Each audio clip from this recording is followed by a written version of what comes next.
Assalamualaikum, wahai sahabatku yang beriman. Pernahkah kalian mendengar nama Nabi Hansalah alaihi salam? Atau pernahkah kalian mendengar burung pemakan manusia? Jika belum, sebaiknya kalian harus mendengar cerita ini, karena kalian perlu tahu, umat terdahulu hidup di bawah bayang-bayang burung pemakan manusia. Tapi untungnya ada Nabi Hansalah yang ditugaskan untuk memusnahkan burung tersebut. Andai kata beliau tidak ada, barangkali umat manusia akan punah, atau populasinya tidak akan banyak seperti sekarang. Lalu benarkah dahulu burung pemakan manusia ini benar adanya? Lantas seperti apa kisahnya? Tonton video ini hingga selesai dan simak penjelasannya.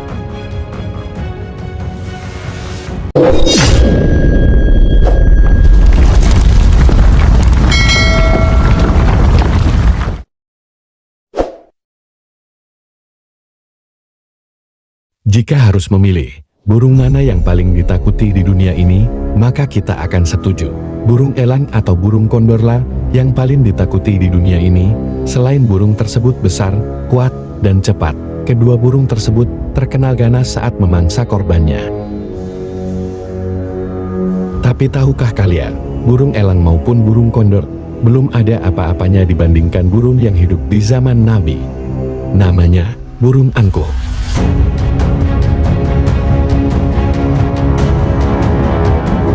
Jika elang dan burung kondor paling besar rata-rata hanya mempunyai berat belasan kilo dan bentang sayap 2-3 meter. Burung angkuh mempunyai tubuh raksasa dengan bentangan sayap berpuluh-puluh kali lipat lebih besar. Jika elang dan burung kondor hanya mampu menerkam hewan yang rada kecil seperti tikus, tupai, ular, dan ayam dan lain sebagainya, burung angkuh malah memangsa hewan besar seperti gajah, kuda, dan onta. Bahkan lebih ganasnya lagi burung angkuh memangsa manusia. Sebagaimana dikisahkan oleh Al-Kisai, burung angkuh, di mana burung tersebut pernah hidup di zaman Nabi Hansalah alaihi salam. Burung ini tinggal di sebuah gunung tinggi yang bernama Gunung Falad. Bulunya memiliki warna yang sangat banyak, lehernya seperti leher unta, di mana burung tersebut memiliki 4 sayap, 2 sayap berukuran panjang dan 2-nya lagi berukuran kecil. Ketika terbang sayapnya, mampu menutupi sinar matahari seperti awan. Nabi Hansalah adalah nabi yang hidup di masa Raja Zulkarnain, yang merupakan nabi dari Bani Israel, keturunan Yahuda, anak keempat Nabi Yakub alaihi salam. Ketika diangkat menjadi nabi, Nabi Hansalah diutus kepada sebuah kaum penyembah berhala. Kaum tersebut bernama Ashabur Ras. Menurut Ibnu Katsir, dalam kitabnya Qisasul Anbiya, kaum Ashabur Ras merupakan salah satu kaum yang ada di daerah Yaman. Kaum ini sering disebut kaum Ras karena mereka tinggal sebuah desa bernama Ras. Nabi Hansalah diutus untuk memperingati dan mengajak kepada mereka agar mau beriman kepada Allah Subhanahu wa Ta'ala.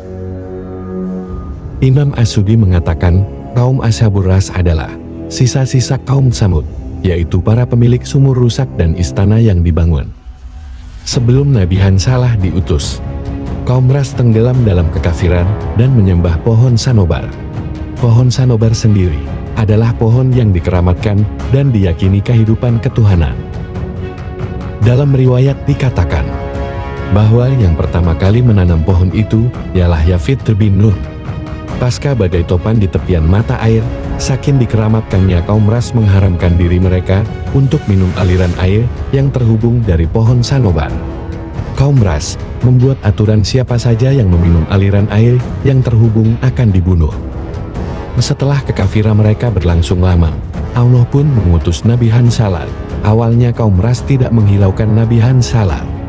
Barulah mereka panik setelah mengetahui telur burung angka menetas. Anak-anak burung ini butuh asupan makan yang lebih kecil untuk dibawa induknya ke sarangnya. Mulailah induk burung angko membunuh manusia untuk dijadikan santapan anak-anaknya.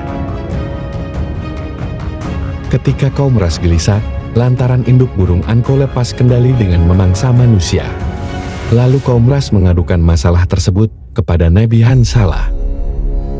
Saat itu, kaum Ras berjanji akan mendengarkan dan percaya dakwah-dakwah yang disampaikan oleh Nabi Hansalah jika burung engkau benar-benar lenyap dalam kehidupan mereka. Nabi Hansalah pun menuruti kemauan mereka dengan harapan kejadian ini agar kaum Ras mau beriman kepada Allah. Lalu Nabi Hansalah berdoa kepada Allah Subhanahu wa Ta'ala agar bisa memusnahkan burung anko serta keturunannya. Seketikan pun Allah mengabulkan doa Nabi Hansalah, dan burung anko pun benar-benar dimusnahkan, tanpa ada seekor pun yang tersisa. Namun apa yang terjadi setelah burung anko benar-benar musnah? Kaum Ras bukannya berubah dan yakin akan kebenaran Allah. Kaum Ras malah mengingkari janji mereka, bahkan di suatu ketika mereka ingin membunuh Nabi Hansalah. Dikatakan bahwa setelah musnahnya burung anko, kaum Ras melanjutkan kekafiran dengan menyembah pohon sanobar. Di sisi lain Nabi Hansalah masih terus melancarkan dakwah tanpa henti. Namun sayang, sepanjang Nabi Hansalah berdakwah tak seorang pun kaum Ras yang mendengarkannya untuk beriman kepada Allah. Kecuali seorang budak berkulit hitam, Nabi Hansalah pun tidak tinggal diam. Nabi Hansalah akhirnya berdoa kepada Allah untuk membuat pohon sanobar yang selama ini kaum Ras sembah menjadi layu. Seketika juga Allah langsung mengabulkan doa Nabi Hansalah, dan seketika itu pohon sanobar menjadi layu dan mati. Dari peristiwa itu, kaum Ras sangat marah. Mereka menuding Nabi Hansalah menyihir Tuhan mereka, dan kaum Ras menyusun rencana untuk membunuh Nabi Hansalah. Dibuatlah sumur yang sangat dalam. Setelah itu mereka menangkap Nabi Hansalah, lalu membuangnya ke sumur tersebut dan menutupnya dengan batu besar. Selama di dalam sumur, Nabi Hansalah sangat tersiksa kelaparan.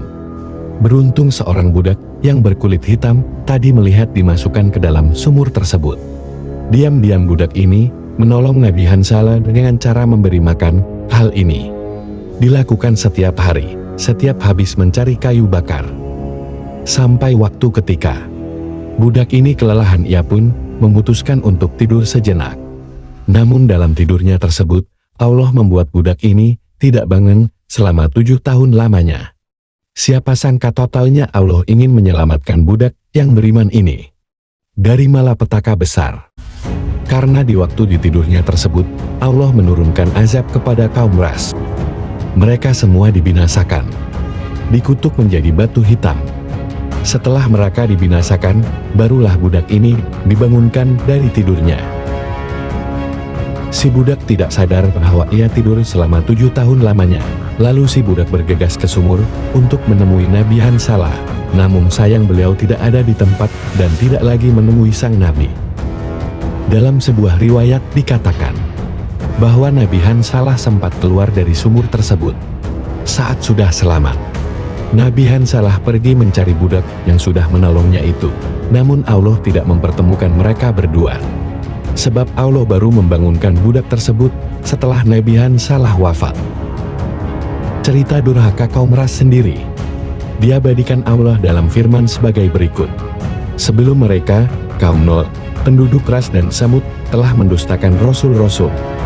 Al-Quran Surat Kaf ayat 12. Dan telah kami binasakan kaum Ad dan Samud dan penduduk Ras serta banyak lagi generasi di antara kaum-kaum itu. Dan masing-masing telah kami jadikan perumpamaan dan masing-masing telah kami hancurkan sehancur-hancurnya. Al-Quran Surat Al-Furqan ayat 38-39. Wahai sahabatku yang beriman, jika Nabi Hansalah tidak diutus ke kaum Ras, mungkin burung anko masih ada hingga sekarang dan sudah memangsa umat manusia. Sudah sewajarnya kita bersyukur kepada Allah, kita tidak ada di masa itu dan tidak dihadirkan di kehidupan kita. Demikian kisah Nabi Hansalah dan burung pemakan manusia. Dengan izin Allah, video ini kami akhiri. Jika ada pertanyaan atau saran, tulislah di kolom komentar. Dan sampai jumpa di video selanjutnya.